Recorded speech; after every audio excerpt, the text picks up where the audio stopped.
But if you want to create wealth and you want to leverage your equity, or maybe your friend's equity or your partner's equity, and create something for the long term, so you'll probably have to be a bit more sensitive about the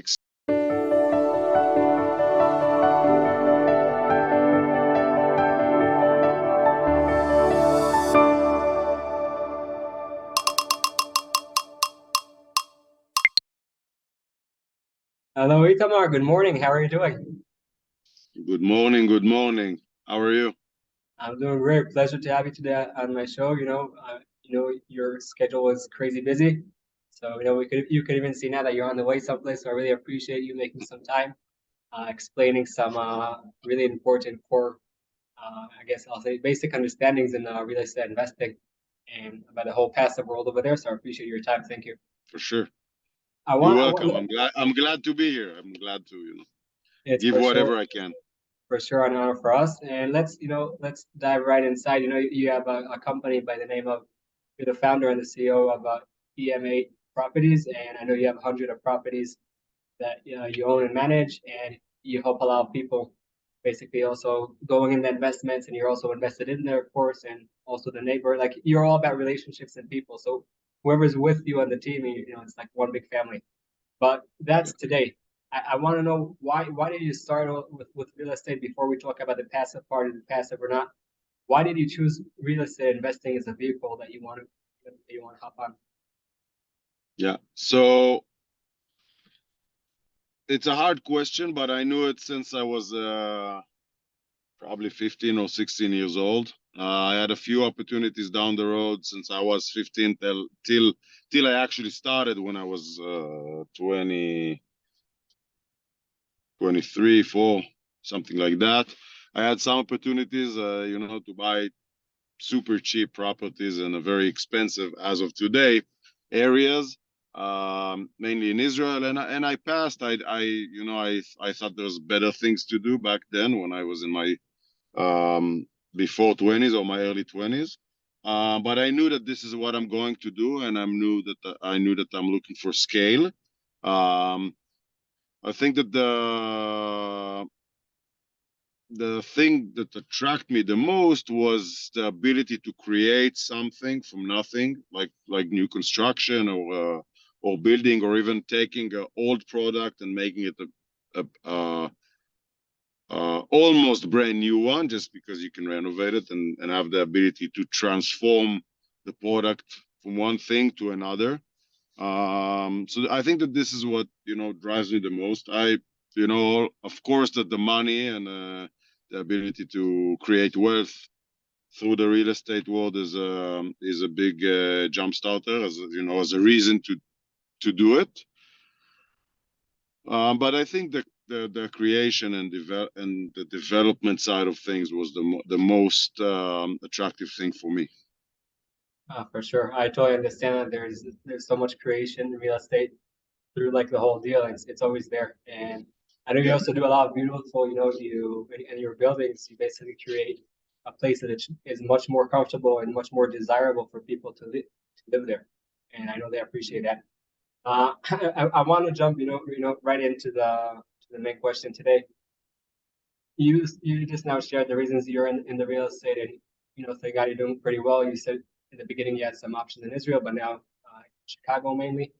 And today, everyone, like when people talk about real estate, the two main vehicles that people talk about in investments is real estate hmm investments and stocks. Okay, there are plenty more, but those are like the two main vehicles, and of course, they also divide into many different types. But real estate has this, it kind of got this phrase of passive. Okay, like it kind of got this tag. This is a passive investment. Real estate is passive investment. So I want first to hear from you. Why do you think so many people think that real estate is passive? You just buy whatever it is, and then you just get the rent. I'm talking right now about buy and hold, of course. Now I'm not talking about renovating and flipping. Why do people think it's so passive? And then maybe share, your thoughts about, managing hundreds of properties that you own. I would love to hear. Yeah. So first, I don't think it's passive. Period. Wow. You can, That was yeah. like It's you're not. cutting it. Yeah, I'm cutting it to the point. But there is a big but. Um, any investment that you or I or anyone will made can be passive if you choose the right drivers for the vehicle. Okay, so you can make a decision to buy a condo, apartment building, a house, or whatever piece of real estate, a store or an office building or an office space. But whatever real estate piece you want to buy, you can make a decision to buy it and manage it by yourself, which there's two sides of management. There's the asset management and the property management. What do you mean? Which the difference between them, so the property is the actual real estate. You need to deal with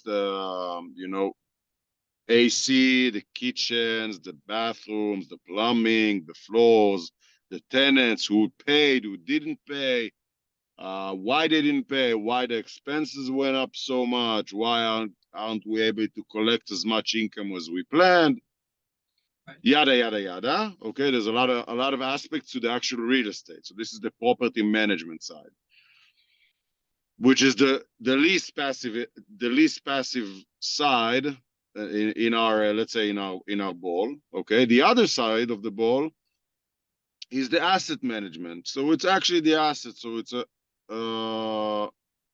um, an hopefully an income producing product that you spent X amount of money at the beginning. Let's say you put your down payment, you got your mortgage, you find the right people to use, which is property managers, as we just spoke, and any other professionals that you need, if it's tax advisors, legal advisors, um, contractors, whatever you need to have the perfect team.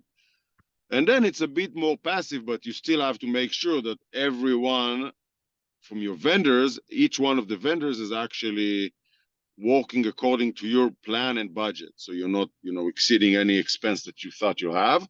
And then it's a bit more passive. Now, the next bullet point about passive is like, what's the goal? Okay, if you have, let's say, 100,000 shekels or dollars or whatever, yen, and you buy one house, and you found the perfect tenant. So maybe you can manage everything by yourself because it's a very good community and it's very easy tenants to deal with, and the house is almost brand new. Sorry for the noise. Someone's texting. And then it's a bit more passive because it's, maybe it's even near your house. You live close by. You don't need a property management company or a person or representative that will cost some money out of your revenue, but because it's an easy investment, but it's going to be hard to find it. So, you're going to be very active to find it, or you have to pay money not for being passive. And then it can be kind of passive. Okay. Um, but if you want to create wealth and you want to leverage your equity, or maybe your friend's equity or your partner's equity, and create something for the long term, so you'll probably have to be a bit more sensitive about the expenses. So every percent you share with a property manager is a percent that you can make.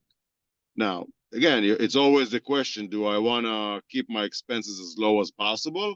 Or do I want to have the ability to expend as much as I can dream? Do I want to own and manage 1,000 units, or do I want to have 3 units that will be the most efficient per unit that they can be?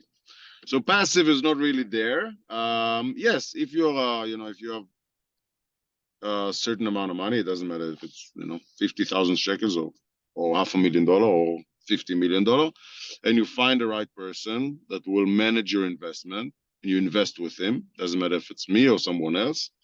So yeah, it's almost passive. You just need to make sure that he sends the right reporting, that you're getting everything on time, that you know exactly what you're doing, and he's know exactly what you're doing. And it's kind of passive, but you still have to be, hands on and make sure that everything is according to plan. And that's it. Got it. So you're saying basically, if I understand it correctly, I love how you broke it down. First, someone else needs to know what are their goals.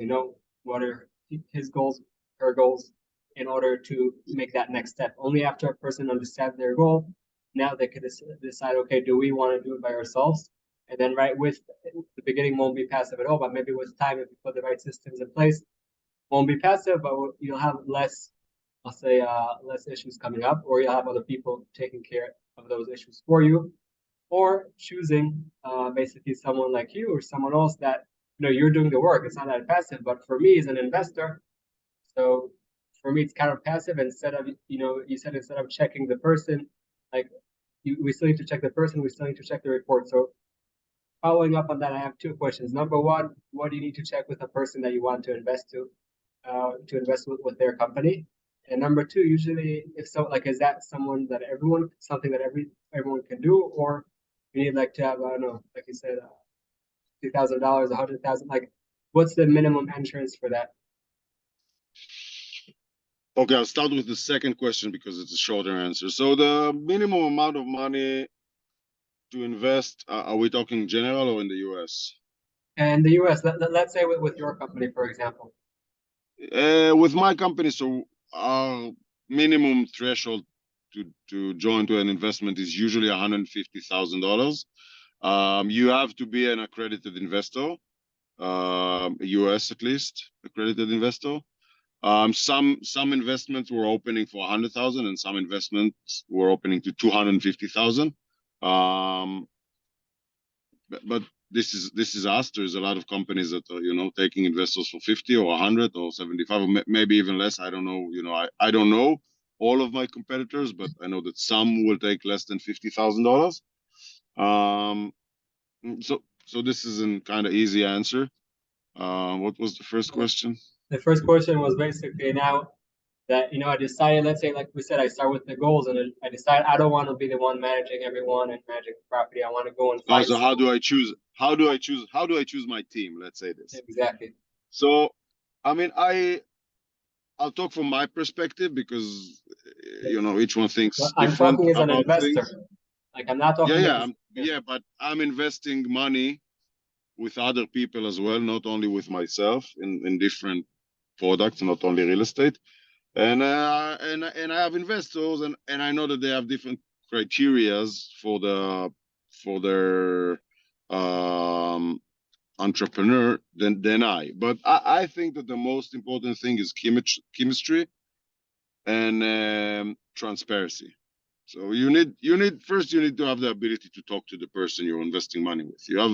You need to have the ability to ask him tough questions and be comfortable with asking them, and you need to be comfortable with telling him, look, we're doing okay, or we're doing very bad, or you're doing very bad, or I'm doing very bad, or whatever. But you need to have the ability to feel comfortable enough that after you have a bad conversation, or a tough conversation with someone, you can call him a day after. Okay, so this is chemistry, and this is, for me, probably the most important thing, because I invest with people, not with products.